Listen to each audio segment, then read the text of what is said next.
The massive space station called Concordia Prime floated in the void between stars. It was bigger than any human city, with towers that stretched for miles and docking bays that could hold 1,000 ships. For the first time in human history, their leader was here among the stars, talking with beings from other worlds. President Elena Vasquez stood at the tall windows of the main conference hall, watching alien ships come and go. Some looked like metal insects with too many legs. Others were smooth and round like pearls. A few seemed to be made of living crystal that changed colors as they moved. Each ship carried representatives from different worlds, different species, different ways of thinking about life itself. Elena was 45 years old, with gray hair that she wore pulled back and kind eyes that had seen too much war on Earth. She had been a soldier once, then a diplomat, and now she carried the hopes of 8 billion humans on her shoulders. For 2 years, she had worked to build trust between Earth and the 12 species that made up the Galactic Council. It had not been easy. Many aliens saw humans as violent and primitive. They pointed to Earth's bloody history, the wars that had nearly destroyed the planet before humanity finally reached the stars. Some aliens whispered that humans were too dangerous to join the galactic community. Others said humans were too weak to matter. Elena had proven them wrong through patience and hard work. She learned their languages, studied their cultures, and slowly built friendships. Trade agreements were signed. Scientific knowledge was shared. For the first time in generations, Earth knew peace, and that peace was spreading to the stars. The summit was ending today. 3 days of meetings had produced the Treaty of Concordia, a document that would make Earth a full member of the Galactic Council. It was the greatest achievement in human history. The conference hall was packed with beings from across the galaxy. The Catharians stood 8 feet tall with blue skin and 4 arms. The tiny Vexians looked like floating jellyfish made of light. The proud Altarians wore ceremonial armor that had been polished until it shone like mirrors. In one corner, the Scifians sat quietly in their hooded robes, their faces hidden in shadow. Elena walked to the speaking platform as hundreds of eyes, sensors, and other organs turned toward her. The translator device at her throat would carry her words to every being in the hall, converting human speech into languages that had evolved on worlds she had never seen. "Friends," she began, and the word echoed in dozens of tongues. 2 years, ago humanity took its first steps into the galaxy. We came as strangers carrying the weight of our violent past. Many of you had good reason to fear us. She paused, looking around the hall. The Altarian ambassador nodded slightly. He had been one of the first to trust her. But you gave us a chance. You taught us that strength does not only come from weapons and war. You showed us that different species can work together, can build something greater than any of us could create alone. Today, we sign not just a treaty, but a promise that humanity will use its strength to protect, not destroy, to build, not tear down. The audience was silent, listening. Even the Zephyrians, who had opposed human membership from the beginning, seemed to be paying attention. "We know there are those who still doubt us," Elena continued. "They say humans are too violent, too unpredictable. They may be right. We are a young species, and we have made terrible mistakes. But we have also learned from those mistakes. We have learned that war brings only pain, and that peace requires courage." She lifted a data pad containing the treaty. "This document represents hope. Hope that our children will grow up in a galaxy where differences are celebrated, not feared. Where problems are solved with words, not weapons. Where no species stands alone against the darkness." In the audience, something moved. A figure in a Zephyrian robe stood up slowly. Other Zephyrians turned to look, surprised. The figure reached into its robes. Elena saw the movement but did not stop speaking. "We pledge to you, our new allies, that humanity will honor this treaty. We will stand with you against any threat. We will share our knowledge, our resources, our friendship, and we ask only that you remember us not for what we were, but for what we choose to become." The Zephyrian figure pulled something from its robes. It was long and thin, crackling with blue energy, an energy blade, illegal in any diplomatic meeting. Security officers started to move, but they were too far away. The assassin was already running toward the platform. Aliens screamed and scattered, but Elena stood still, watching death approach. The energy blade punched through her chest with a sound like breaking glass. The assassin held her up for a moment, making sure everyone could see. "Humanity is a disease," the assassin said, its voice carrying through the hall's speakers. "They will consume everything if we let them live. Better to cut out the cancer, now before it spreads." Elena felt her strength leaving her. Blood ran down her shirt, but she managed to grab the microphone with one shaking hand. Her security chief, Colonel Marcus Chen, reached the platform and caught her as she fell. "Remember," she whispered, her voice somehow still carrying through the hall's speakers. Blood bubbled on her lips, but her eyes were clear. "Remember what we came here to build." The assassin raised its blade again, but Colonel Chen was faster. His plasma pistol fired once, and the assassin crumpled. Other security officers surrounded them, but it was too late. The assassin activated a personal teleporter and vanished in a flash of light. Elena looked up at Colonel Chen. He was an older man with scars on his face from Earth's last war. She had chosen him because he understood both violence and peace. "Marcus," she said softly, tell them we tried." "You did more than try," he said, holding her hand. "You succeeded. The treaty is signed." Elena smiled, even as her breathing became harder. "Then it was worth it. Don't let them think we're weak, but don't let them forget what we came here to build." Those were her last words. President Elena Vasquez, first human representative to the Galactic Council, died on the floor of Concordia Prime with the sounds of alien voices crying out in shock and anger around her. The news spread across the galaxy in minutes. On Earth, 8 billion people watched their leader die on live broadcast. In the space colonies, humans stopped their work and stared at screens in disbelief. On distant ships exploring the galaxy's edge, human crews gathered around communication consoles and wept. The aliens expected humanity to grieve, to protest, maybe to demand justice through proper diplomatic channels. They had seen other species react to such tragedies. There would be angry speeches, economic sanctions, perhaps some military posturing. Then slowly, things would return to normal. They did not understand that they had just killed the one human who truly believed in peace. They did not know that Elena Vasquez had spent her life holding back humanity's darker nature, convincing her people that cooperation was stronger than conquest. With her death, that restraint began to crack, and in the silence that followed, something much older and more dangerous began to wake up. Something that remembered why Earth's history books were written in blood. The funeral took place on Earth, in the same city where Elena Vasquez had been born. Representatives from 11 alien species came to pay their respects. The Zephyrians did not attend. Colonel Marcus Chen stood at attention beside the coffin, wearing his dress uniform for the first time in 20 years. His face showed no emotion, but his hands were clenched into fists. Around him, world leaders and alien diplomats spoke of peace and justice and the need for calm responses. Chen listened to every word and said nothing. The coffin was covered with Earth's flag and the new banner of human space. Millions of people lined the streets to watch the procession. They were quiet, too quiet. The alien visitors noticed this and whispered among themselves.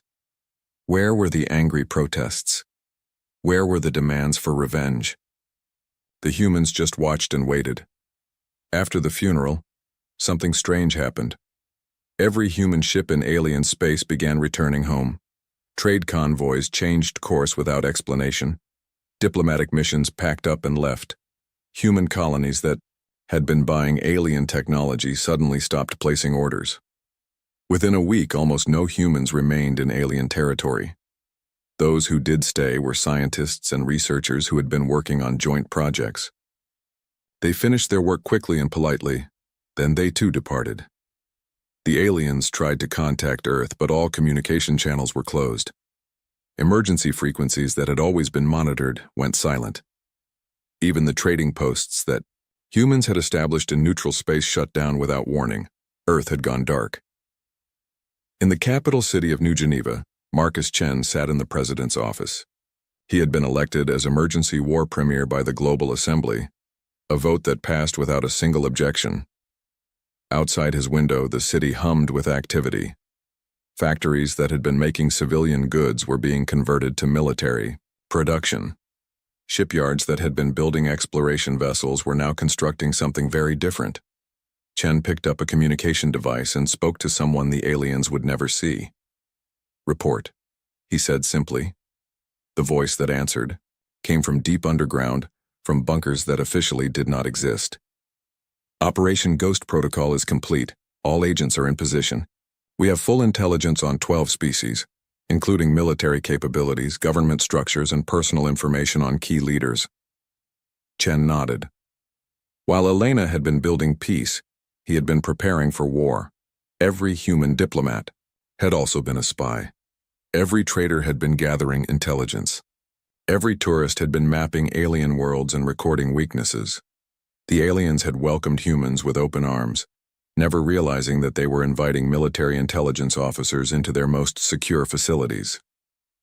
They had shared their technology, their culture, their secrets, thinking that primitive humans could barely understand what they were seeing. They had been wrong. "What about the hegemony?" Chen asked. The hegemony was a militant faction that wanted to remove humans from the galaxy entirely. They had been behind the assassination. Chen was certain of it. The Zephyrian who killed Elena had been working for them. "We have identified 47 key leaders across 9 worlds. We know their locations, their families, their daily routines. We have infiltrated their communication networks. We can move when you give the order." Chen leaned back in his chair. Through his window, he could see construction cranes building something massive on the horizon. The aliens thought humans were primitive, barely capable of interstellar flight. They were about to learn how wrong they were. During the 2 years of diplomacy, human engineers had been studying alien technology. They had taken what was useful and improved on it. They had also been building weapons that no alien species had ever imagined. The door to Chen's office opened and his daughter Sarah walked in. She was 30 years old with her father's sharp eyes and her mother's diplomatic skills. She had been Elena's assistant and translator, and she had been in the hall when the president died. "The assembly wants to know our timeline," Sarah said. Chen looked at her for a long moment. "Are you sure you want to be part of this? Your specialty is diplomacy, not war." Sarah's expression hardened. "Elena taught me that diplomacy only works when both sides want peace. The hegemony has made their position clear. Sometimes the only way to achieve peace is to make war too expensive to continue." Chen smiled grimly. His daughter understood. Elena had been the angel on humanity's shoulder, whispering about cooperation and understanding. But angels could only do so much when dealing with devils. 40 days, he said. "We give them 40 days to find Elena's killer and turn over the hegemony leadership. If they refuse, we remind the galaxy why humans spent 10,000 years fighting each other, instead of reaching for the stars." The 40 days passed slowly. The aliens tried everything to re-establish contact with humanity. They sent ships to the edge of human space but found it defended by automated platforms that politely but firmly turned them away.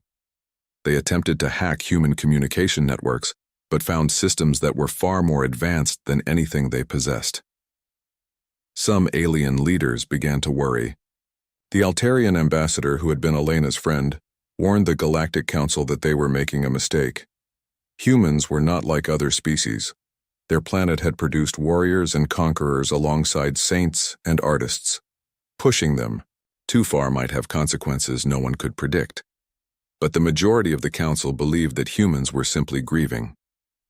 They would calm down eventually and return to the negotiating table. After all, what could one primitive species do against the combined might of the galaxy? On the 40th day, the answer came. 3 hegemony worlds lost all communication simultaneously. The planets were called Xerion, Malthas, and Crix Prime. Each had populations in the millions and military bases that were considered impregnable. Scout ships sent to investigate found something impossible. The planets were still there, still habitable, still intact, but they were completely empty. Every hegemony citizen, every soldier, every government official had simply vanished. Buildings stood undamaged. Vehicles sat where they had been parked. Food was still warm in some kitchens, but not a single living being remained. The only sign that anything had happened were small metal plaques placed in the center of each major city. The plaques were made of earth steel and engraved in perfect galactic standard text. Each one said the same thing. For Elena. The galaxy held its breath. How had the humans done it? How had they reached 3 heavily defended worlds without anyone noticing? How had they removed entire populations without firing a shot or destroying a single building? Most importantly, where were the missing people? The Galactic Council called an emergency session. For the first time in 40 days, human ships appeared at the edge of Council space. But they were not the same ships that had left. These vessels were sleek and dark, moving with a grace that suggested technology far beyond what humans had previously shown.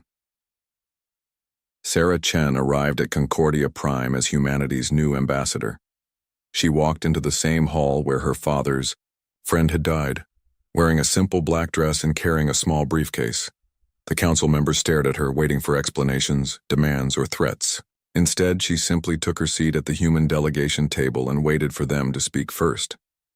The Altarian ambassador finally broke the silence. Where are they? Where are the people from those worlds? Sarah looked around the hall, making eye contact with each alien representative. When she spoke, her voice was calm and professional. They are alive and unharmed. They have been relocated to uninhabited worlds where they can build new lives. They will not be mistreated, but they will not be rescued. Consider it a learning experience. The room erupted in shocked voices. The Vexian delegate's lights flashed angrily. The Catharian representative stood up so quickly that his chair fell over. You cannot simply kidnap entire populations, the Altarian ambassador said. Sarah opened her briefcase and pulled out a datapad. According to our legal analysis, we can. The Galactic Charter allows for defensive actions against hostile forces. The hegemony declared war on humanity when they assassinated our leader. We have responded proportionally. Proportionally? The Catharian delegate's forearms waved in agitation. You made 3 worlds disappear. No, Sarah corrected. We relocated hostile populations to give them time to reconsider their positions. No one was killed, no property was destroyed. By galactic standards, our response has been remarkably gentle. She stood up and suddenly the room felt very small. But this is only the beginning. We know who ordered Elena's death. We know who funded the operation. We know who has been planning humanity's destruction since the day we arrived in this galaxy. Sarah looked directly at the empty Zephyrian seats. We want justice. Real justice, not the political theater that usually passes for accountability in this council. Give us the people responsible for Elena's murder, and this ends. Protect them, and learn what humans are truly capable of. The session ended in chaos, with alien representatives shouting questions that Sarah did not answer. She simply packed her briefcase and walked out, leaving the council to contemplate a universe where humanity was no longer the weakest species in the galaxy. In deep space, invisible human ships waited for orders. On hidden worlds, the Galactic Council had been meeting for 6 hours, and they were no closer to understanding what humanity had become. Representatives from 12 species sat around the circular table, their voices rising in confusion and fear. Admiral Keth of the Altarian fleet spread his 4 hands on the table. His blue skin had turned pale, and his usually calm demeanor was cracking. 3 more worlds went dark last night. Hegemony strongholds on Vega 7, Titan's Rest, and New Zerion. Same pattern. No violence, no destruction, just empty. The Vexian delegate, a being of pure energy contained in a crystalline form, pulsed with nervous light. The populations? Gone. Vanished. Like the others. Admiral Keth pulled up holographic displays showing abandoned cities. Streets with no people, vehicles sitting empty, food still cooking in kitchens where families had been eating breakfast. 6 worlds now, Almost 20 million hegemony citizens relocated to unknown locations. The Catharian representative, General Voss, stood and began pacing. Her 8 legs clicked nervously on the floor. How are they doing it? Our sensors detect nothing. Our patrol ships report no unusual activity. These humans are moving entire populations without leaving a trace.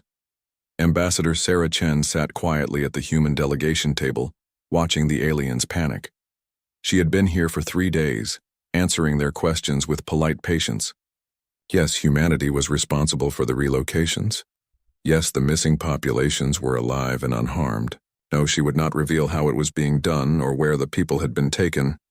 The Drakmori delegate, a reptilian being whose species had never lost a war, hissed in frustration. We demand to know what technology you are using. The Galactic Charter requires all member species to share military capabilities. Sarah looked up from the datapad she had been reading. The Galactic Charter was written by species who had never encountered humans. Perhaps it needs updating. You cannot rewrite galactic law to suit your purposes, the Altarian admiral said. We are not rewriting anything, Sarah replied calmly. We are simply demonstrating that your laws were written by beings who had very limited imaginations. The room fell silent. Sarah stood and walked to the center of the chamber, where a holographic display showed the locations of the empty worlds. 6 red dots marked the former hegemony strongholds. You want to know how we did it? She asked. Very well. While President Vasquez was building trust and signing treaties, my father was preparing for the possibility that peace might fail. Every human diplomat, trader, scientist, and tourist in alien space was also gathering intelligence. The aliens shifted uncomfortably. They remembered the humans who had visited their worlds, studied their technology, learned their languages. We mapped your cities, your defenses, your government buildings. We identified key personnel and learned their routines.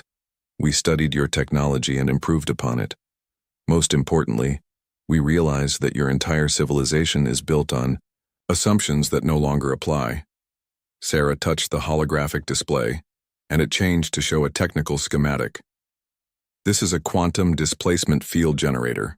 Our physicists developed it based on Zephyrian teleportation technology, improved with human engineering principles. It can move objects across interstellar distances without using traditional transportation. General Voss stopped pacing. That is impossible. The power requirements alone would drain the energy of a star. Only if you use conventional power sources, Sarah said. We do not. She changed the display again, showing what looked like a small metal disc. This is a zero-point energy extractor. It draws power directly from the quantum vacuum. One device, the size of a dinner plate, can power a city for a century. The Drakmori delegate leaned forward. You are lying. Such technology would take millions of years to develop. Sarah smiled, and for the first time, there was something cold in her expression. You assume that human science follows the same patterns as yours. You spent millions of years slowly improving existing ideas. We spent 10,000 years killing each other with increasingly creative methods. War drives innovation faster than peace. She gestured to the empty chair where the Zephyrian representative should have been sitting. Your hegemony friends thought they could eliminate humanity before we became a threat. They were 100 years too late. The admiral of the Altarian fleet stood up slowly. He had fought in 17 wars and had never retreated from an enemy. Now he was looking at a young human woman and feeling afraid. What do you want? He asked. Justice, Sarah said simply. Elena Vasquez was murdered by a Zephyrian assassin working for the hegemony. We want the person who gave the order, and we want everyone who helped plan and execute the operation. And if we refuse? Sarah walked back to her seat and picked up her datapad. Then we continue our current operations until you change your minds. You cannot hold 20 million people hostage, and the Vexian delegate protested. We are not holding them hostage, Sarah corrected. We have relocated them to worlds where they can build new lives free from the militant ideology that led them to murder a diplomat. They have all the resources they need to survive and thrive. In a few generations, they might even thank us. She pulled up another display showing green, habitable worlds orbiting distant stars. These are the relocation sites. Class M planets with breathable atmospheres, fresh water, and fertile soil. No technology beyond basic tools, no weapons, no communication with the outside galaxy. They will have to work together to survive, regardless of their previous political beliefs. The Catharian general stared at the display. You stripped away their entire civilization. We gave them a chance to build a better one, Sarah replied. Consider it an extended timeout to think about their choices. The Drac Mori delegate's scales turned dark with anger. This is monstrous. You have no right to decide the fate of entire worlds. Sarah's expression did not change, but her voice became harder. The hegemony decided our fate when they put an energy blade through Elena's heart. They wanted to eliminate humanity because they thought we were too dangerous to exist. We are simply proving them right. Admiral Keth sat down heavily. What assurance do we have that you will stop with the hegemony? How do we know you will not target other species? You have our word, Sarah said. Elena believed in cooperation between species. We still honor that belief, but only with those who prove they can be trusted. The hegemony chose violence over diplomacy. They must face the consequences of that choice. She stood and walked toward the door. You have 1 week to deliver the assassination's planners. After that, we will assume that the entire Galactic Council is complicit in Elena's murder, and we will act accordingly. Wait, the Altarian admiral called. What if some hegemony leaders are willing to surrender? What if they want to make peace? Sarah paused at the door. Then they should have thought of that before they killed the one human who truly believed in peace. She left the chamber, leaving the aliens to stare at empty chairs and consider a universe where humanity was no longer asking for permission. In the days that followed, panic spread through hegemony space. Military commanders who had once boasted about human weakness now barricaded themselves in heavily fortified bunkers. Government officials tried to flee to neutral territory, only to find that their ships were being turned away at every border. The other alien species began quietly expelling hegemony representatives from their territories. Trade agreements were canceled. Military alliances were dissolved. No one wanted to be associated with the faction that had awakened humanity's darker nature. On the 7th day, 3 more hegemony worlds went empty. This time, the human displacement teams left behind more than just metal plaques. They left detailed records of hegemony war crimes, evidence of planned genocides against multiple species, and proof that the assassination had been just the first step in a campaign to eliminate all non-hegemony life from the galaxy. The aliens who read these records realized that humanity had not overreacted. If anything, they had shown remarkable restraint. A more violent species might have simply destroyed the hegemony worlds instead of relocating their populations, but humanity had chosen a different path. They had turned the hegemony's greatest strength, their populations, into their greatest weakness. Millions of citizens who had supported militant expansion were now struggling to survive on primitive worlds, learning that cooperation was more important than conquest. It was a lesson that would take generations to fully understand, but it was a lesson that needed to be learned. As Sarah Chen boarded her ship to return to Earth, she carried with her a message from the Galactic Council. They were ready to negotiate. They wanted to discuss terms for peace, but first they needed to find someone with enough authority to speak for the hegemony. That was proving difficult, since most of the hegemony leadership had mysteriously vanished in the night, leaving behind only empty clothes and those terrible metal plaques. Humanity had kept their word. They were not killing their enemies.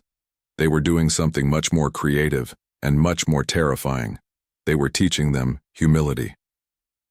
The hunting began on a Tuesday. Admiral Marcus Chen stood in the command center deep beneath the Swiss mountains, watching displays that showed the positions of every major ship in the galaxy.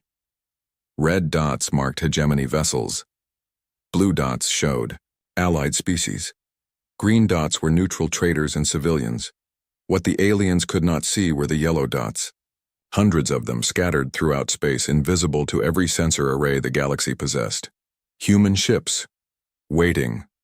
"Sir," reported Colonel Hayes, Chen's intelligence chief, The hegemony leadership has gone into hiding. They've scattered across 47 systems using civilian vessels and false identities. Chen nodded. He had expected this. Show me. The main display zoomed in on a sector near the galactic rim. A passenger liner was highlighted in orange. Hegemony Admiral Krenov is aboard this ship, disguised as a grain merchant. He's heading for Nexus Station in neutral space. Another ship appeared on screen. General Thax is on a medical transport claiming to be a patient with rare blood disease. Commander Vale is hiding on a mining vessel in the asteroid fields. Chen studied the display. 47 ships carrying the beings responsible for Elena's death. They thought they were safe, scattered across thousands of light years. Hidden among millions of civilians, they were wrong. Begin Operation Nightfall, Chen ordered. Across the galaxy, human ships that had been invisible suddenly became very visible indeed. The passenger liner carrying Admiral Krenov found itself surrounded by sleek black vessels that had appeared from nowhere. The medical transport was gently but firmly stopped by a human frigate. Mining ships in the asteroid fields discovered that they were not alone, but the humans did not attack.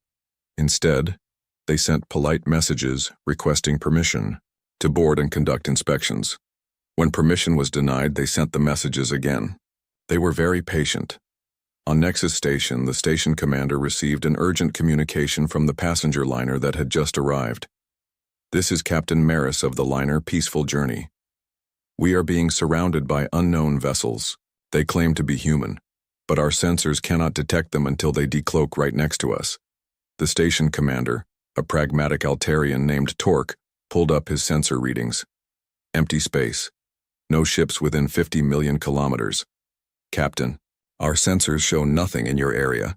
I am looking directly at them, Captain Maris shouted. 5 ships, black hull, no identifying marks. They are requesting permission to board. Torque frowned and activated the station's most powerful scanners. Still nothing. Either the human captain was having hallucinations, or the humans had developed technology that made their ships completely invisible to detection. Given recent events, Torque suspected the latter. Captain, do they appear hostile? No, sir. They are maintaining safe distance and using diplomatic channels. But they say they will wait as long as necessary for permission to board. Across the galaxy, similar scenes were playing out. Human. Ships appeared near their targets and simply waited.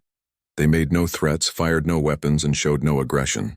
They just sat there, patient as death, surrounding vessels that carried fleeing hegemony leaders. The aliens quickly discovered that running was useless.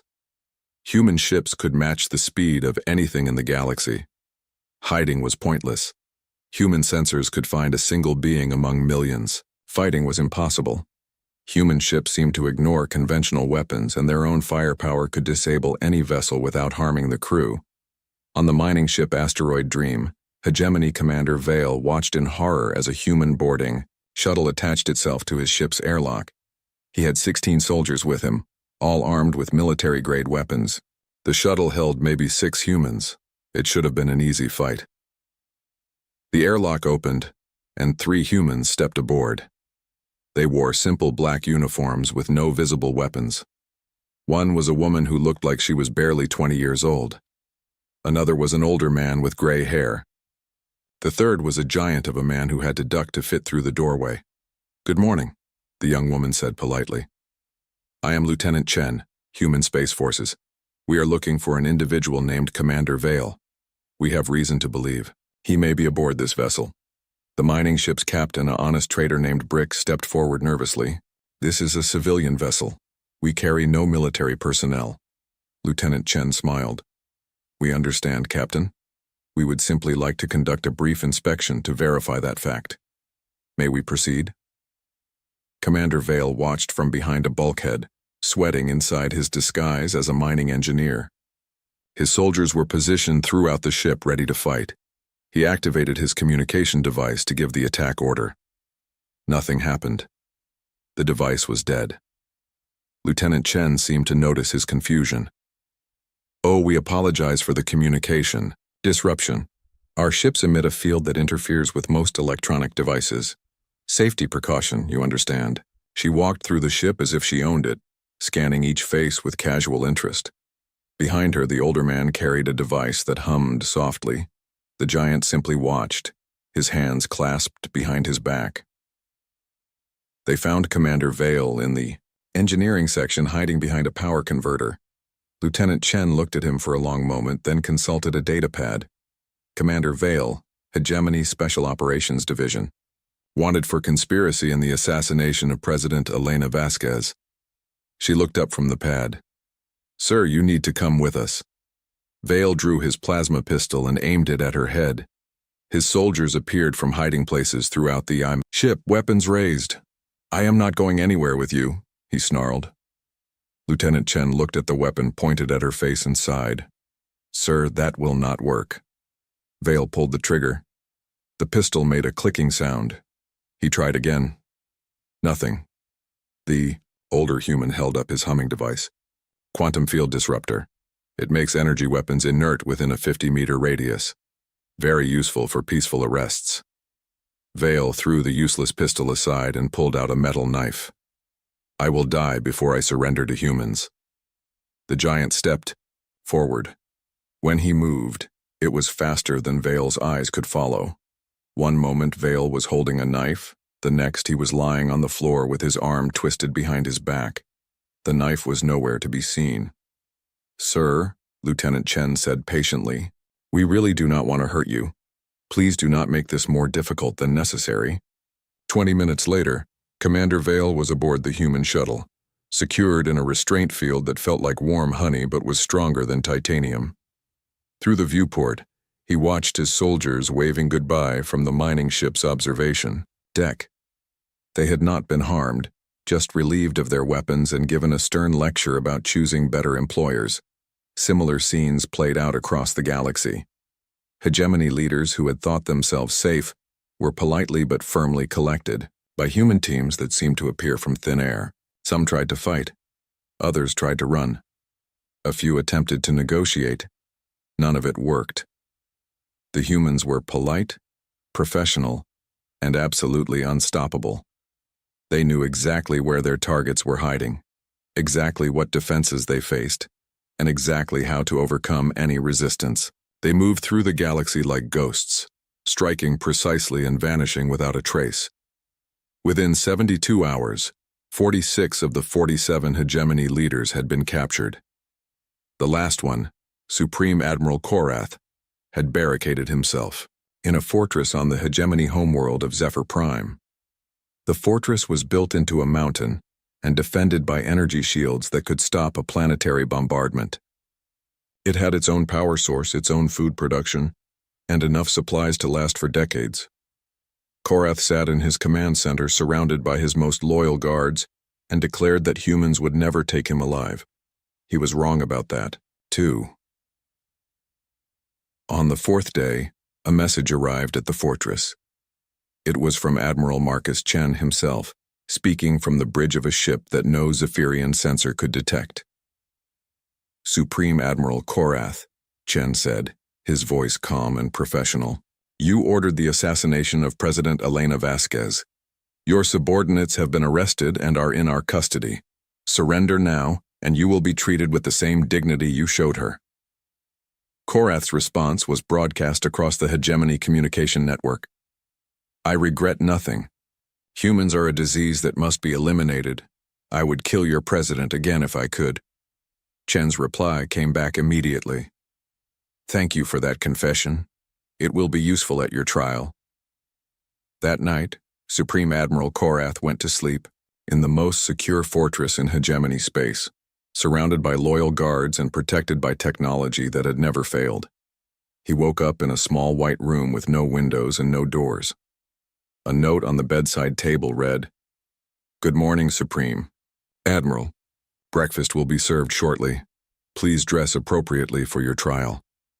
Guards who checked on Korath the next morning found only empty clothes and a metal plaque that read, For Elena. The fortress was undamaged.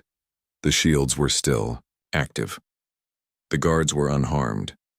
But somehow, impossibly, The Supreme Admiral had vanished from a room that had only one entrance, and that entrance had been watched all night. The message was clear. Nowhere was safe from human justice. No fortress was strong enough. No hiding place secret enough. No guard loyal enough to protect those who had chosen to make an enemy of humanity. The trial was held on Concordia Prime, in the same chamber where Elena Vasquez had died. The Galactic Council had offered to host the proceedings, hoping to maintain some appearance of civilized justice. Admiral Marcus Chen had accepted, but only on his terms. Human ships surrounded the station in a protective formation that no one could see but everyone could feel. The space around Concordia Prime hummed with invisible energy, and every alien who approached felt the weight of watching eyes. Sarah Chen stood at the prosecutor's table, wearing the same simple black dress she had worn to her first diplomatic meeting. Across from her, 47 hegemony leaders sat in restraint fields that looked like clear glass but were stronger than any metal. Supreme Admiral Korath sat in the center, his pale Zephyrian features twisted with defiance. To his left and right, the other conspirators stared at the floor or glared at their captors. None of them had been harmed during their capture, but all of them understood that their old lives were over. The presiding judge was Admiral Chen himself, wearing the dress uniform of the human space forces. He carried no weapon, but everyone in the room knew he was the most dangerous being present. This tribunal is convened to determine guilt and assign punishment for the assassination of President Elena Vasquez, Chen announced. His voice carried clearly through the chamber's speakers, translated into every language in the galaxy. The defendants are charged with conspiracy to commit murder, violation of diplomatic immunity, and crimes against galactic peace. How do you plead? Korath stood up, his chains making no sound. I plead guilty to all charges and I regret nothing. Humanity is a virus that will consume the galaxy if allowed to spread. Elena Vasquez was just the first to die. I only wish I had killed more of you. Chen nodded calmly. Thank you for your honesty. The record will show that the defendant has confessed to all charges and expressed no remorse. He looked at the other prisoners. Do the rest of you share his position? One by one, the hegemony leaders stood and spoke. Some expressed regret, others remained defiant. A few begged for mercy, but all of them admitted their guilt. The evidence against them was too overwhelming to deny. Sarah Chen presented the case. Methodically, she showed communication records proving the conspiracy. She displayed financial transactions that had funded the assassination. She played recordings of hegemony leaders discussing the human problem and the need for a final solution. The aliens in the gallery listened in horror as the scope of the conspiracy became clear. The assassination had been just the beginning. The hegemony had planned to eliminate all human colonies, destroy Earth itself, and present the galaxy with a fait accompli. When the evidence was finished, Chen stood to deliver judgment. The defendants have been found guilty of all charges. The question now is punishment. He looked directly at Korath. The defendant has requested death. That request is denied. Korath's face twisted with confusion and rage. You cannot deny me an honorable death. I demand the right to die as a warrior. You lost that right when you murdered a diplomat, Chen replied. Warriors fight soldiers.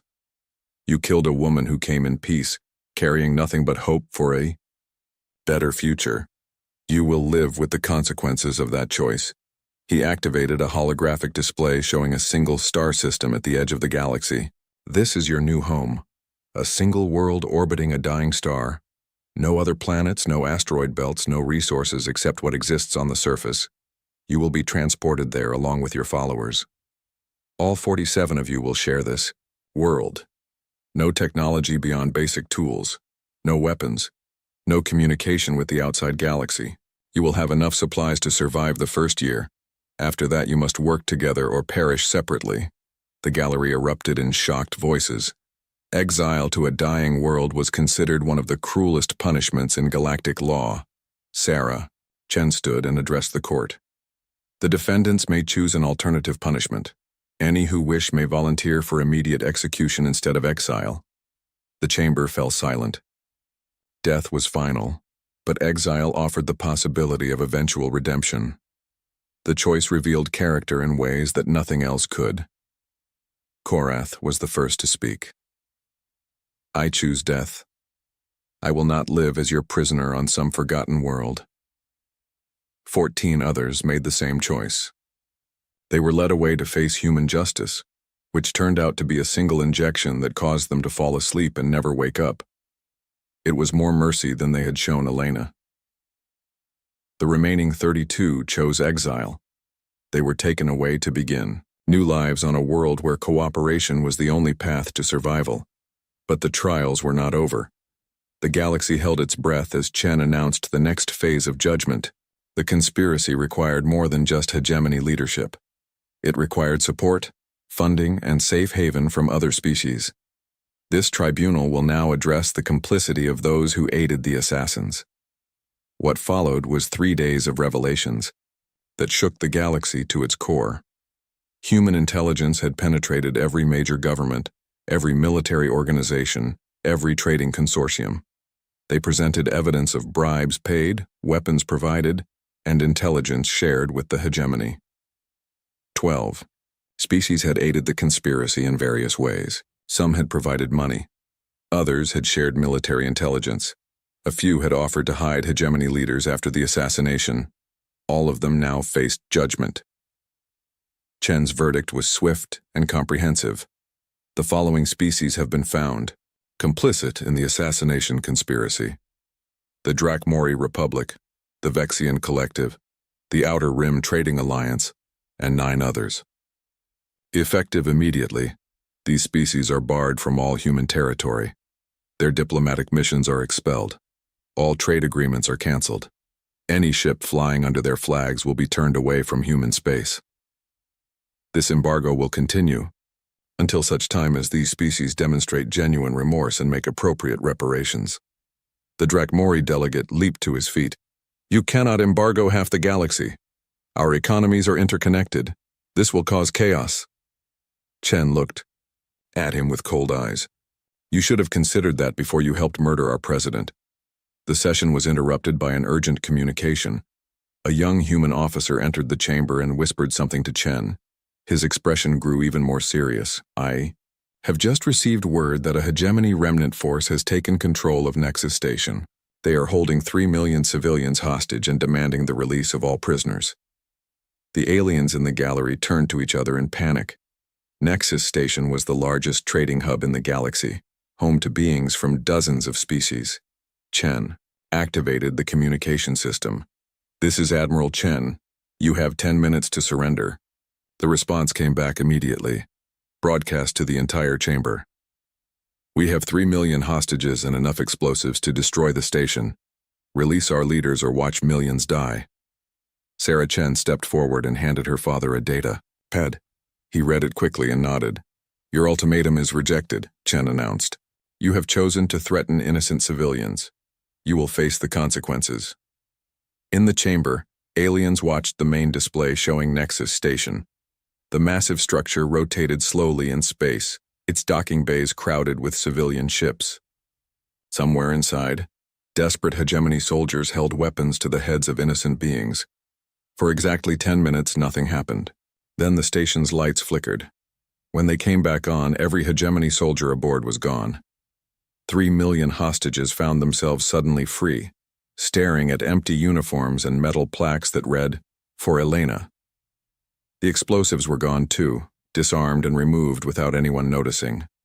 Station security found the devices in a neat pile in the main cargo bay, along with a note explaining how to dispose of them safely. The hegemony remnant had simply vanished, as completely as if they had never existed. The aliens in the gallery stared at the display in stunned silence. Then slowly they began to understand what they were really seeing. This was not just advanced technology. This was power beyond their comprehension, wielded with surgical precision by a species that had learned to make war into an art form. Chen stood and addressed the chamber. The hegemony threat has been eliminated. Justice has been served. The trials are concluded. He looked around the room, meeting the eyes of every alien representative. From this day forward, humanity will take its place as a full member of the Galactic Council, but we will not be the junior partner that Elena envisioned. We have learned that peace requires strength, and strength requires the will to use it. The galaxy will be peaceful, not because everyone chooses peace, but because everyone understands the cost of war. Those who threaten innocent beings will face human justice. Those who attack diplomats will face human wrath. Those who choose cooperation will find no better allies in the galaxy. He gestured to Sarah, who stepped forward. Ambassador Chen will represent humanity's interests going forward. She has full authority to speak for our species. I suggest you listen carefully to what she has to say. Sarah took her father's place at the podium. When she spoke, her voice carried the weight of 8 billion humans and the promise of technologies that could reshape reality. Elena Vasquez believed in a galaxy where different species could work together in peace. Her dream is not dead, but it will be built on new. The galaxy shuddered in fear. Then humanity showed up. The stars looked different from this distance. Captain Daniel Wright stood on the observation deck of the USS Horizon, humanity's first true interstellar vessel. After 3 years of travel, they had finally reached Alpha Centauri. Daniel ran his hand through his short brown hair and took a deep breath. They were making history with every passing moment. Captain, you should come to the bridge. Lisa Monroe's voice came through the comm system. The ship's chief xenobiologist sounded tense. Daniel frowned. On my way. When he arrived on the bridge, the crew was gathered around the main view screen. Jack Harris, the tactical officer, pointed at a blinking object. We detected it about 10 minutes ago, sir. It's definitely not natural. On the screen, a damaged vessel drifted silently through space. Its design was unlike anything humans had ever built, sleek and almost organic in appearance, with what looked like crystalline structures along its hull. Parts of it were blackened as if hit by weapons fire. Life signs? Daniel asked. Lisa checked her readings. 1, very faint. Definitely not human. Daniel nodded slowly. The mission protocols were clear. Observe, document, and avoid direct contact with alien life unless absolutely necessary. But the ship was clearly damaged and someone was still alive inside. Prepare a boarding party. Full containment protocols. I'll lead it myself. Jack looked concerned. Sir, with all due respect, I know the protocols, Lieutenant, but someone's dying out there. We didn't come all this way to watch that happen. 20 minutes later, Daniel, Lisa, and Jack floated through the silent alien vessel. Their suits had separate air supplies and were designed to prevent any biological contamination in either direction. The interior of the ship was bathed in a soft blue light with strange symbols etched into walls that seemed to pulse gently. This way, Lisa said, following her scanner readings. The life sign is getting stronger. They found the alien in what appeared to be the control room. It was lying on the floor, a pool of greenish fluid beneath it. The creature was roughly humanoid. 2 arms, 2 legs, a central body, and a head. But its skin was a pale lavender color, with faint patterns that shifted like clouds. It had no nose, just breathing slits and 4 eyes arranged in a diamond pattern. When they entered, all 4 eyes opened wide with terror. The alien backed away, making high-pitched sounds that seemed to convey fear. Lisa stepped forward slowly, hands raised. It's okay, she said, even though she knew the alien couldn't understand her. We're here to help. She activated the Universal Translator, a device designed to analyze speech patterns and attempt to find linguistic commonalities. It might not work, but it was worth trying. The alien continued to make distressed sounds, pressing itself against a wall. Daniel noted that it wore what looked like a uniform or flight suit, with insignia he couldn't recognize. Please, Lisa tried again. We want to help you. After several minutes of the translator working, it finally produced a rough approximation. In English, death coming, you flee now. Daniel stepped forward. We're not going to hurt you. Your ship is damaged. We can help. The alien stared at them with all 4 eyes, clearly struggling to understand. The translator continued to process the alien's speech. You... not... no. Kravor, hunt me, hunt all. They Find you. You die. Lisa and Jack exchanged worried glances. Daniel kept his voice calm. Who is hunting you? Who are the Kravor? The alien's colors seemed to pale further. It pointed to a control panel, which lit up with a holographic display showing a massive fleet of ships. The vessels were angular and predatory-looking, bristling with what were clearly weapons. Kravor rule galaxy. Find a new species and make slaves or destroy. Daniel felt a chill run down his spine. Humanity had often wondered if they were alone in the universe. They had imagined peaceful first contact or perhaps finding no intelligent life at all. No one had predicted this, a galaxy already dominated by a hostile force. We need to get it back to our ship, Lisa said. Its injuries need treatment. Jack looked nervous. If what it's saying is true, we should get out of here. Report back to Earth. Daniel studied the alien, who was trembling slightly. What's your name? He asked. The translator processed the reply, Zexel, of Pelionar. Zexel, we want to help you. Will you come with us to our ship? We have medicine. The alien seemed confused by the offer. You help? Why? Not know me. Daniel smiled behind his helmet. That's what humans do. We help when we can. This concept appeared to baffle Zexel completely. After some hesitation, it agreed to go with them, though every movement was cautious, as if expecting a trap. Back on the horizon, the medical team worked to stabilize Zexel while maintaining quarantine protocols. Lisa spent hours improving the translation software, and by the end of the ship's day cycle, they could communicate much more clearly. Daniel sat across from Zexel in the medical bay's isolation unit. The alien looked better. Its color had deepened to a richer purple, and it sat upright. Thank you for saving me, Zexel said through the translator. My people believed all other species were like the Kravor, taking what they want, killing what they fear. The galaxy isn't peaceful then? Daniel asked. Zexel made a sound the translator identified as bitter laughter. Peace? The galaxy is ruled by the strongest.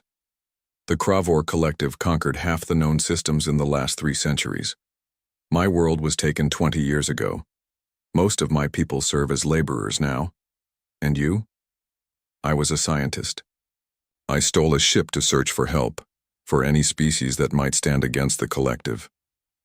Zexel's 4 eyes blinked in sequence. No one has succeeded. All who resist are crushed. Jack, who stood nearby, spoke up. How advanced are they compared to us? I do not know your technology level, but the collective has enslaved 47 species and takes their innovations. They have planet killers, thought control devices, ships that can travel vast distances instantly. Daniel processed this information grimly. Humanity had just taken its first steps into interstellar space. They weren't ready for this. Before he could ask another question, alarms blared throughout the ship. The communication officer's voice came over the speakers. Captain to the bridge. Multiple unknown vessels just appeared at the edge of the system. Zexel's color drained almost to white. They found me. The Kravor tracking technology. I thought. I disabled it. Daniel rushed to the bridge with Jack close behind. On the main view screen, 3 ships appeared, matching the design Zexel had shown them. Angular, predatory, and much larger than the horizon. They're scanning us, the sensor officer reported nervously. Can we outrun them? Daniel asked. Jack shook his head. Not likely, sir. Their engines appear far more advanced. Lisa's voice came through the comm from the medical bay. Captain, Zexel says these are just scout ships. If they report finding a new species, the main fleet will come. Daniel stared at the alien vessels, weighing their options. Humanity wasn't prepared for this threat. They needed time to prepare, to warn Earth. Set course for home, maximum speed, he ordered, and pray we make it back before they follow. As the Horizon's engines powered up, a transmission came through. On the screen appeared a being similar to Zexel but with crimson skin and elaborate armor. It spoke, the words translated a moment later. Unknown vessel, you harbor a fugitive of the Kravor Collective. Surrender immediately or be destroyed. Daniel cut the transmission. Get us out of here now. The Horizon accelerated away from Alpha Centauri, carrying with it humanity's first alien visitor, and news that would change Earth forever. The galaxy wasn't the peaceful frontier they had hoped for. It was a battlefield, and humanity had just been noticed by the biggest predator in it. The galaxy shuddered in fear, then humanity showed up. Part 2, the USS Horizon returned to Earth after an emergency jump that pushed its engines to the limit. The ship limped into orbit with damage from the brief encounter with Kravor scout vessels. Captain Daniel Wright had managed to outmaneuver the alien ships just long enough to escape, but he knew they weren't far behind. Within hours of their arrival, the United Nations Space Command headquarters in Geneva buzzed with activity. Military leaders, scientists, and government officials from around the world gathered in the main conference room. Zexil, now stronger after medical treatment, stood nervously beside Daniel. Admiral Catherine Reeves, head of Earth's Defense Forces, entered the room. She was a tall woman with steel-gray hair and sharp eyes that missed nothing. The crowd fell silent as she took her place at the head of the table. "Captain Wright, please begin your report," she said. Daniel described their encounter in Alpha Centauri and introduced Zexil to the assembled leaders. Many looked at the alien with wonder, others with suspicion. "The Kravor Collective has conquered half the known galaxy," Daniel explained. "They enslave or destroy any species they encounter." Zexil stepped forward. The translator device around its neck converted its speech to English. "Your world is in danger," Zexil said. "The scouts have surely reported back to the main fleet by now. The Kravor will come with hundreds of ships. They always do." A military general stood up. "How much time do we have?" "Perhaps one of your months," Zexil replied. "They must gather their forces." The room erupted in worried conversation. Earth had only 50 warships capable of space combat. Most were designed for conflicts with other human vessels, not alien invaders. Dr. Eric Summers, a military historian with thick glasses and a quiet voice, raised his hand. When Admiral Reeves nodded to him, he stood up. "I've been studying the information Captain Wright sent ahead," he said, "and I believe humanity may have an advantage the Kravor don't expect." Everyone turned to look at him. "From what Zexil has told us, most species in the galaxy evolved in environments with limited competition. They developed technology before they developed strong military tactics. But humans," he pushed his glasses up, "humans have been fighting each other for our entire history. War is in our DNA." Admiral Reeves frowned. "Are you suggesting our violent past is now an asset?" "Exactly," Dr. Summers nodded. "We think differently. We're adaptable in ways other species aren't. We've mastered guerrilla warfare, psychological operations, and unconventional tactics. The Kravor expect surrender or simple resistance they can overwhelm with superior numbers." Lisa Monroe, who had been quietly listening, spoke up.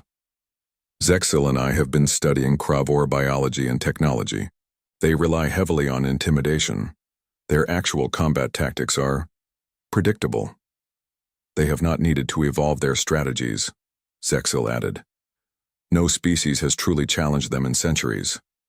A tense silence fell over the room as everyone considered this information. Finally, Admiral Reeves spoke. "I won't surrender Earth without a fight. Dr. Monroe, continue working with Zexil. Learn everything you can about Kravor weaknesses. Captain Wright, you'll work with our fleet commanders to develop strategy." She stood tall, her voice firm. "I am authorizing Operation Thunderbolt. We will mobilize every ship we have and prepare Earth's defenses." In the following weeks, Earth transformed. Military bases buzzed with activity. Factories worked around the clock to produce weapons and supplies. Space stations were converted into defensive platforms. Daniel spent long days with Commander Sam Rivera, Earth's leading tactical expert. Sam was younger than most commanders, with a quick mind and unorthodox ideas that had earned him both praise and criticism. "The Kravor expect us to defend Earth directly," Sam explained as they studied star maps. "But what if we don't?" Daniel raised an eyebrow. "What do you mean?"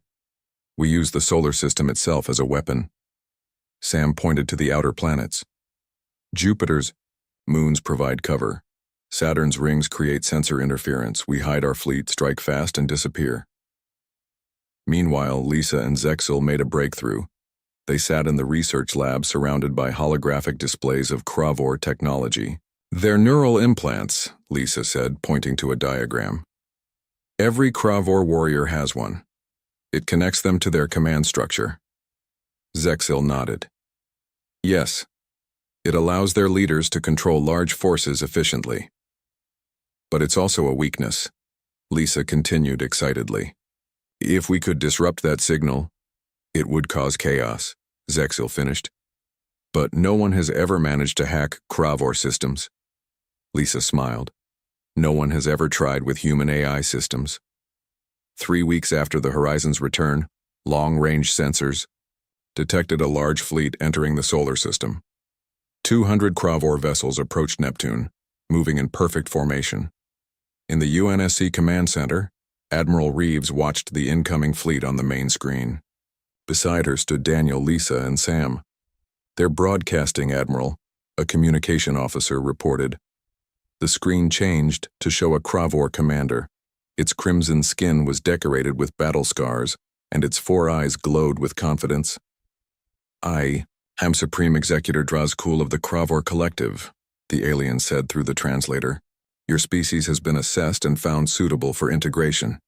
Surrender now, and 20% of your population will be permitted to live as productive servants. Resist, and all will be eliminated."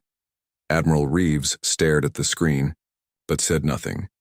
"You have 1 planetary rotation to submit your surrender," Drazkul continued. "After that, we begin cleansing operations." The transmission ended. Everyone in the command center looked to Admiral Reeves. "They expect fear," she said calmly. "They expect surrender or a desperate direct defense." She turned to Commander Rivera. "They won't get either. Implement Operation Thunderbolt. Earthsea." 50 warships hidden behind Jupiter's moons powered up their engines. Each captain received the same message. The hunt begins. On the bridge of the newly repaired Horizon, Daniel took his captain's chair. "All systems ready, sir." Jack Harris reported from Tactical. "Lieutenant Olivia Pearson, is the Shadow Strike ready?" Daniel asked over the comm. "Ready and waiting, Captain," came the reply from the stealth frigate that would lead the first strike. Daniel looked at the image of the Cravor fleet on his screen. The aliens expected easy victory. They had no idea what was coming. "Humanity has been fighting wars since we first picked up sticks and stones," he said quietly. "Let's show them what we've learned along the way." The Earth fleet moved silently through the solar system, preparing for the first engagement against an enemy that had never known defeat. The galaxy was about to learn that humans were not like other species, and the Cravor were about to learn what fear felt like. The galaxy shuddered in fear, then humanity showed up. Part 3 Supreme Executor. Drazkul stood on the command deck of his flagship, watching as the deadline for Earth's surrender passed. His 4 eyes narrowed in anticipation. This was always his favorite moment, when a new species realized their doom was sealed and made their final futile stand. No response from the humans, his second-in-command reported. "Begin the attack," Drazkul ordered. "Standard conquest formation. Their primitive weapons will barely scratch our shields." The Cravor fleet moved forward in perfect rows, 200 ships strong. Their scanners showed Earth's defenses, orbital platforms, and a small number of ships protecting the planet. It would be an easy victory, like countless others before. Then, something unexpected happened. The Earth forces didn't move to engage, they held position, waiting. Drazkul frowned. They simply wait for death? Strange. Most species at least attempt to fight. Suddenly, alerts blared across his command deck. From behind Jupiter's largest moon emerged 10 human vessels, attacking the rear of the Cravor formation with missiles and energy weapons. A surprise attack? Drazkul laughed. Send rear squadron to eliminate them. 30 Cravor ships broke formation and turned to destroy the human attackers. But as they moved to engage, the Earth vessels scattered in different directions, disappearing behind other moons and into Saturn's rings. "Sir, we've lost tracker lock on the human ships," an officer reported. Before Drazkul could respond, another alert sounded. This time, 15 Earth vessels appeared near Neptune, striking another section of his fleet before again disappearing. "What is this?" Drazkul demanded. "Why can't we maintain locks on their ships?" On the bridge of the USS Horizon, Captain Daniel Wright watched the battle unfold on his tactical display. Commander Sam Rivera's strategy was working perfectly. Earth's ships struck in small groups, then used the natural features of the solar system to break sensor locks before regrouping for another hit. The Cravor are breaking formation, Jack Harris reported with a grin. They're trying to chase our attack groups. Daniel nodded.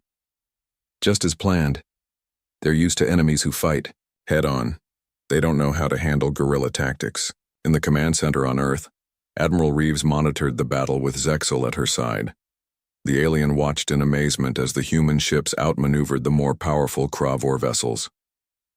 "I've never seen anyone fight the collective this way," Zexel said. "Your ships are less advanced, but your tactics... We've had plenty of practice fighting against superior forces," Admiral Reeves replied. "Humanity has a long history of the underdog winning through cleverness rather than strength." As the battle continued, the Cravor fleet became increasingly disorganized. Their perfect formation dissolved as ships chased Earth vessels through the outer planets. Aboard the stealth frigate Shadowstrike, Lieutenant Olivia Pearson prepared for the mission's most dangerous phase. Her ship had special cloaking technology that made it nearly invisible to sensors. Approaching the Cravor command ship, Olivia reported to Earth Command. "Ready to begin Operation Trojan." While the main battle distracted the Cravor, the Shadowstrike slipped close to Drazkul's massive flagship. Olivia's team of 6 included 2 engineers and Lisa Monroe, who had volunteered for the mission due to her knowledge of Cravor biology. "Remember," Lisa told the team as they prepared to board, "their neural implants are their weakness.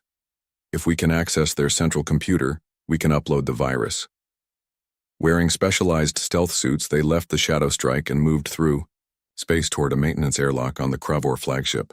Lisa carried a small device containing an AI program designed to infiltrate the Cravor systems. Inside the enemy ship, they moved carefully through dark corridors. The few Cravor they encountered were too focused on the battle to notice the small team of humans using the shadows for cover. "Their command center should be 2 levels up," Lisa whispered, checking the ship layout Zexil had provided.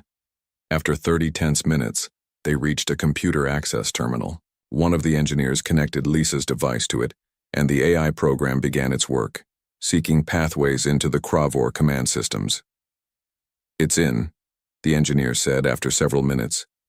"Accessing their neural network now." On the command deck, Drazkul was growing frustrated. His fleet had destroyed only 5 human vessels while losing 12 of their own to the hit-and-run attacks. Such losses were unheard of for the collective. "Order all ships to regroup," he commanded. "We will advance on their home planet as one force. They cannot—" He stopped mid-sentence as pain shot through his neural implant. Around him, other Cravor officers grabbed their heads in similar pain. "What is happening?" he demanded. But even as he spoke, his ship's systems began failing around him. Lights flickered, weapons went offline, and communication systems fell silent. Throughout the Cravor fleet, similar chaos erupted. The human AI program spread from ship to ship through the neural network, causing cascading failures in weapons, engines, and life support systems. On the Shadowstrike, Olivia and her team raced back to their ship as alarms blared throughout the Cravor flagship. "The virus worked," Lisa shouted as they reached the airlock. "It's spreading through their entire fleet." Across the solar system, the Cravor ships drifted, their systems compromised. Some managed to maintain basic functions, but their coordinated fleet action had collapsed into individual vessels trying to restore control. In the Earth Command Center, cheers erupted as they watched the enemy fleet's disarray on their screens. "Order, all ships to engage," Admiral Reeves commanded. "Take out their weapons and engines, but leave life support intact when possible." Earth's fleet, now united, swept through the disabled Cravor ships. With surgical precision, they disabled vessel after vessel. Some Cravor ships, regaining partial control, turned to flee the solar system. Drazkul watched in disbelief as his mighty fleet was defeated by a species he had considered primitive. Using emergency systems, he managed to restore enough power to his flagship to send a message to the collective homeworld. "Humanity is not like the others," he transmitted. "They fight differently. They think differently. The collective must prepare. Then his flagship 2 lost power. As the human AI completed its work, for the first time in his long life, Supreme Executor Drazkul felt something new, the cold grip of fear. As the remaining functional Kravor ships retreated from the solar system, they carried with them news that would shake the collective to its core. A new species had emerged, one that had overcome their superior technology with unpredictable tactics and reckless courage. On Earth, humans celebrated their first victory. But Admiral Reeves, Captain Wright, and the others who had led the defense knew this was just the beginning. They had surprised the Kravor once. The next time the enemy would be prepared. "We've won a battle," Admiral Reeves told the United Nations Security Council. "But the war has just begun and the galaxy will never be the same." The galaxy shuddered in fear. Then humanity showed up. Part 4 news of humanity's victory spread quickly across the galaxy. In the 3 weeks following the battle, Earth's long-range sensors detected unusual activity at the edge of the solar system. Strange ships appeared briefly before disappearing again. They weren't Kravor vessels. They had different designs, different energy signatures.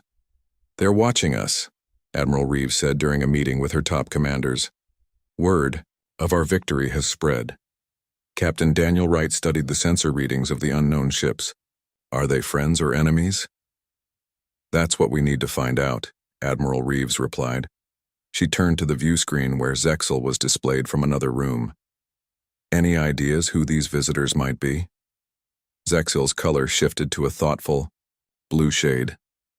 "Many species have suffered under Kravor rule. Some have been in hiding for generations. They may be curious about you." The next day, a single ship entered the solar system openly. It was elegant and curved, unlike the angular Kravor vessels. It transmitted a simple message in multiple languages, including a rough approximation of English. "We come to speak, not fight." The United Nations Space Command established a new diplomatic corps within days. Ambassador Nicole Baker, a former peace negotiator with a calm voice and steady hands, was chosen to lead it. She had worked on conflicts on Earth for 20 years before the alien contact. "Invite them to our orbital station," Admiral Reeves instructed Nicole. "We'll show appropriate caution but also openness." 3 days later, Nicole welcomed the first official alien delegation to humanity's solar system. The visitors called themselves the Ardani, tall, slender beings with iridescent skin and 4 arms. Their ambassador, Threlvak, bowed deeply to Nicole. "We have observed your battle with the collective," Threlvak said through a translator. "For 3 centuries, no species has defeated a Kravor fleet, yet you did so with fewer ships and lesser technology." Nicole smiled. "We had advantages they didn't expect." "Indeed." Threlvak's large eyes blinked slowly. "And now others wish to meet you as well." Within 2 weeks, 27 different alien species had sent representatives to Earth. Some came openly while others arrived in secret, still fearful of Kravor retaliation. The orbital diplomatic station became a hub of alien activity, filled with beings of all shapes, sizes, and biological compositions. Nicole found herself working 18-hour days, learning about cultures from across the galaxy. Some species had been hiding from the Kravor for generations. Others paid tribute to avoid destruction. A few, like the Ardani, had been secretly building resistance for years, but lacked the military strategy to challenge the collective directly. During a major diplomatic session, Nicole proposed something unprecedented. "Earth wishes to form an alliance," she announced to the gathered representatives. "Not based on strength or dominance, but on mutual respect and cooperation." Murmurs spread through the room. Many alien delegates seemed confused by the concept. "You defeated Kravor," said a reptilian delegate named Kasthal. "By galactic tradition, you should now demand our submission and resources." Nicole shook her head. "That's not our way. We believe all sentient beings have the right to freedom and self-determination." "Unusual concept," Threlvak commented. "In galactic history, the strong have always ruled the weak." "Perhaps it's time for galactic history to change," Nicole replied. As the diplomatic talks continued, UNSC Security Chief Alan Garcia noticed unusual activity on the station. A veteran of Earth's Special Forces with sharp eyes and quick reflexes, Alan had been chosen to head security for the alien delegations. "Something's not right," he told Nicole after a particularly tense meeting. "Some of the maintenance staff don't match our personnel records." "Infiltrators?" Nicole asked quietly. Alan nodded. "I've doubled the guards discreetly, but we need to be careful." That night, as the delegates gathered for a cultural exchange event, Alan spotted movement in a restricted area. He signaled to his security team and moved quietly through the service corridors. There, he found 3 beings placing small devices on the station's support structures. They weren't human. Their crimson skin identified them instantly. "Cravor assassination team," Alan whispered into his comm unit. "Moving to intercept." The fight was brief but violent. Alan and his team had trained specifically for this possibility. They used non-lethal force when possible, but the Cravor were willing to die for their mission. 2 were captured. 1 died fighting. The devices were bombs, powerful enough to destroy the entire diplomatic section of the station. If they had succeeded, the leadership of 27 species would have been wiped out at once. When the delegates learned of the attempted attack, their reactions were mixed. Some wanted to flee immediately. Others called for war against the collective. In the chaos, Nicole called for calm.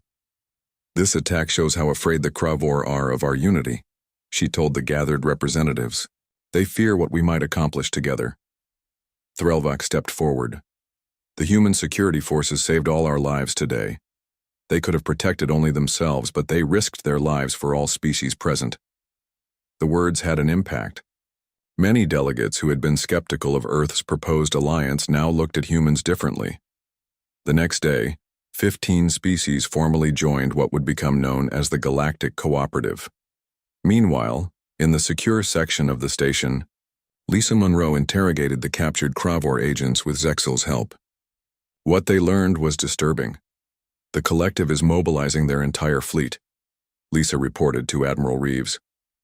"Not just a battle group like before. Thousands of ships." Admiral Reeves's face remained calm, but her eyes showed concern. "How long do we have?"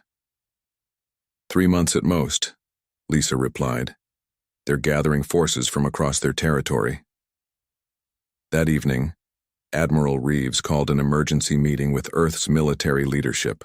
Captain Wright, Commander Rivera, Lieutenant Pearson, and others gathered to hear the news. "The Cravor are coming back," Admiral Reeves announced. "And this time, they're bringing everything they have." The room was silent as the implications sank in. Their previous victory had been against 200 ships. Now they would face thousands. "We beat them once," Commander Rivera said finally. "We can do it again. Not with the same tactics," Captain Wright replied. "They'll be ready for our guerrilla approach this time." Admiral Reeves nodded. "Exactly, which is why we need something new." She pressed a button, and a holographic display appeared in the center of the table. "It's time to implement Protocol Prometheus." The display showed a complex AI system unlike anything they had used before. Most of those present had never seen it. "What is this?" Lieutenant Pearson asked. "Humanity's best-kept secret," Admiral Reeves answered, "and perhaps our only hope against what's coming." As the Cravor Grand Armada prepared for the journey to Earth, and the newly formed Galactic Cooperative gathered what forces they could, humanity worked day and night on their new strategy. The galaxy held its breath, waiting to see if the upstart species could perform another miracle against overwhelming odds. The galaxy shuddered in fear. Then humanity showed up. Part 5, the Cravor. Grand Armada entered the solar system with 3,000 ships. They moved as one massive force, filling the space near Pluto like a swarm of angry insects. Supreme High. Commander Vornax, the highest military authority in the collective, led the fleet personally. After the humiliation of their first defeat, nothing less would do. "The humans have had time to prepare," Vornax told his commanders. "We will not underestimate them again." The Cravor had studied the recordings from their first failed invasion. They had analyzed human tactics and developed countermeasures. Their ships now had improved shields against hacking attempts and new formations to counter guerrilla attacks. On Earth, Admiral Reeves watched the enemy fleet's approach with steady eyes. Around her, the command center hummed with activity as personnel monitored screens and coordinated with their new alien allies. The Galactic Cooperative had contributed nearly 400 ships to Earth's defense. They've adapted to our previous strategy, Commander Rivera noted. Just as we expected. Admiral Reeves nodded. Then it's time to show them something they've never seen before. She turned to a secure terminal. Activate Protocol Prometheus. Throughout Earth's fleet, special compartments opened on each ship. Inside were quantum computers housing advanced AI systems called Strategic Combat Assistants, or SCAs. Unlike simple computers, these were true artificial intelligences, designed to think and adapt at speeds no organic mind could match. Connect SCAs to all ship systems, Admiral Reeves ordered. On the bridge of the advanced Dreadnought Defiance, Captain Daniel Wright watched as his ship's SCA came online. A holographic interface appeared beside him, taking the form of a glowing blue sphere. Athena online, Captain, the AI announced. All systems integrated and functioning at optimal levels. Similar scenes played out across the human fleet. Each ship paired with an AI partner, creating a fighting force unlike anything the galaxy had seen before. Zexel, who stood on the command deck of the Defiance as an advisor, watched in amazement. You trust machines with such power? He asked. Daniel smiled. They're not just machines to us. They're partners. The Kravor fleet advanced into the solar system, moving cautiously. They expected human ships to be hiding among the outer planets. But scans showed nothing.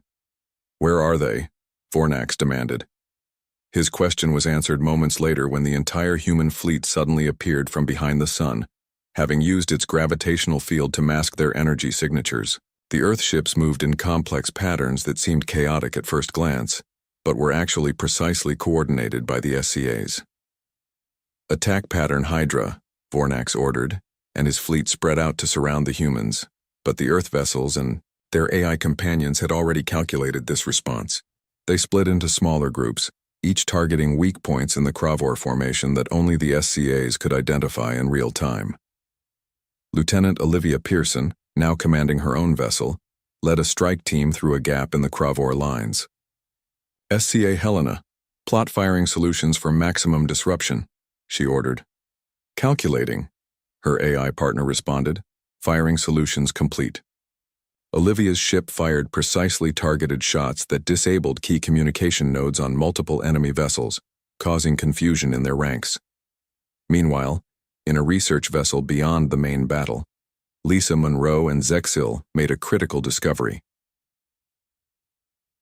The Kravor have modified their neural implants, Lisa said as she studied sensor readings.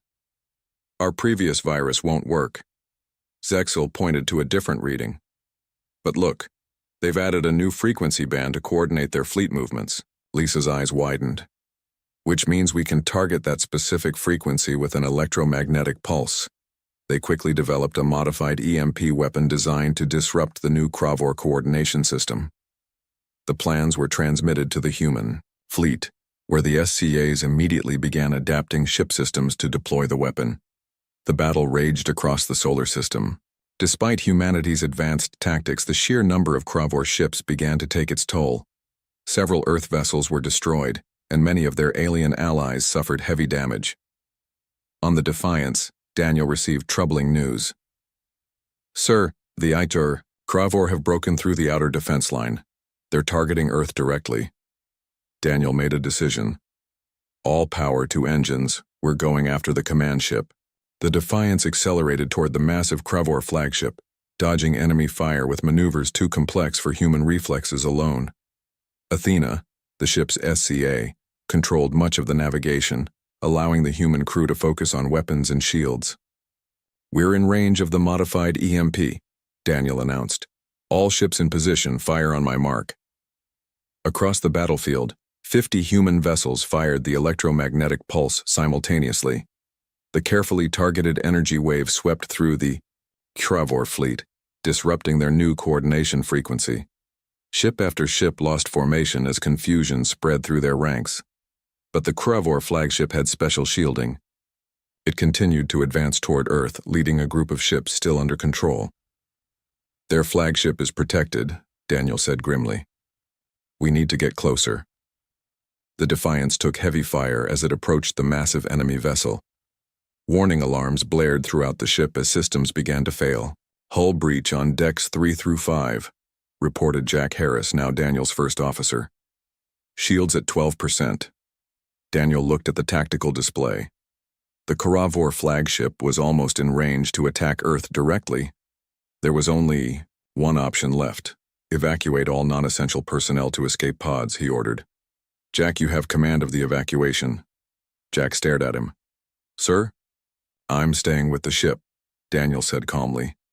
Athena and I have one more job to do. As the crew abandoned ship, Daniel plotted a direct course for the Cravor flagship's command center. The Defiance was critically damaged but still had engines and navigation. Athena, override all safety protocols, Daniel ordered. Divert all remaining power to engines and disable autopilot safeguards. Understood, Captain, the AI responded. It has been an honor serving with you. The Defiance accelerated toward the enemy flagship, becoming a massive projectile. Cravor weapons fired desperately, but it was too late. Daniel's ship crashed into the command center of Vornax's vessel, causing a chain reaction that destroyed both ships instantly. The loss of their supreme commander and flagship threw the remaining Cravor forces into disarray. Without central coordination, the once mighty armada became a collection of individual ships fighting for survival. The battle ended 3 hours later. The Cravor fleet retreated in disorder, leaving hundreds of destroyed or captured ships behind. Earth had stood against the greatest military force in the galaxy and won, but at a great cost. 1 week later, representatives from the Galactic Cooperative gathered on Earth for a memorial service. They honored all who had fallen in the battle, but special tribute was paid to Captain Daniel Wright and the crew of the Defiance. Ambassador Nicole Baker addressed the assembled representatives. In the face of overwhelming odds, we found strength, not in dominance but in unity. Not just among our own kind, but with new friends from across the stars. And not just with other organic beings, but with the artificial intelligences we created as partners, not slaves. As her words spread across the galaxy, the Cravor collective began to fracture. Many subjugated species rose up against their weakened masters. The age of domination was ending. A new saying began to spread among the stars. The galaxy shuddered in fear. Then humanity showed up.